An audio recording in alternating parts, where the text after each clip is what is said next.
nuti waan kana yogguu gaafannu waan kana yogguu kaasnu diinni keenya maal jedhee jennee yaada keessan galchinu. Diinni keenya waan barbaade jedhuu danda'a.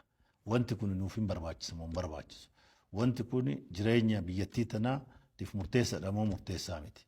Wanni kun biyyi keenya akka nagaan jiraattu, biyyi keenya akka guddattu, biyyi keenya bakka gahuu qabdu akka geessu gahee maal taphata jennee kanaan meedaalla malee diinonni keenya maal godhan jennee kanaan ilaalla. Diinonni keenya kana nurraa kana nu dhowwuu hin danda'anii kana hojjechuudhaaf kana achiif godhuuf eeyyama diina keenyarraa argachuunis nu barbaachisu. Even biyya birraatirraa eeyyama argachuun nu barbaachisu. Nuti kan barbaannu jaalala biyya keenya keessan wajjin warri qaban biyyoonni gurguddaan biyyoonni giddu galeessi jiru warra kanarraa waan galaana kana barbaannuuf ka'umsa isaa karaa amansiisaa ta'een justify goonee dhiyeessine isaan sagalee akka nu kennan akka nu gargaaran dhugaa qabdii isii bira ture yeroo wayii keessatti dhabdee kanoo qabaachuu baatte akka biyyaatti itti fufuu hin dandeessu. Wanni kun yeroo ammaatitti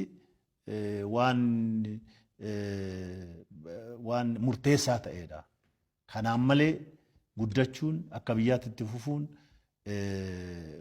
kabajamanii jiraachuun guddatanii jiraachuun of danda'uun hiyyummaa keessaa ba'uun hin danda'amu jedhanii akka nu hubatan justify goone akka nu gargaaran goone deeggarsa akka argannu goone waan kana achiif goona karaa dippiloomaatiik ta'een karaa dippiloomaasiitiin hojii dippiloomaasiitiin jechuudha.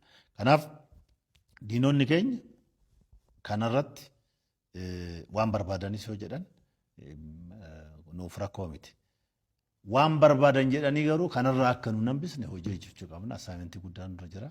Kana hin hojjenna. Kanaan ala isaan galaana argachuu keenyaa miti akka biyyaa itti fufuu keenya hin barbaadan. Galaana argachuu miti biyyi tun akka guddattu hin barbaadan. Galaana argachuu miti biyyi tun bakka amma geesse kana akka geessu hin barbaadan. Bakka amma geesse kana miti kana booda immoo kana caalaa deemuu akka barbaaddu.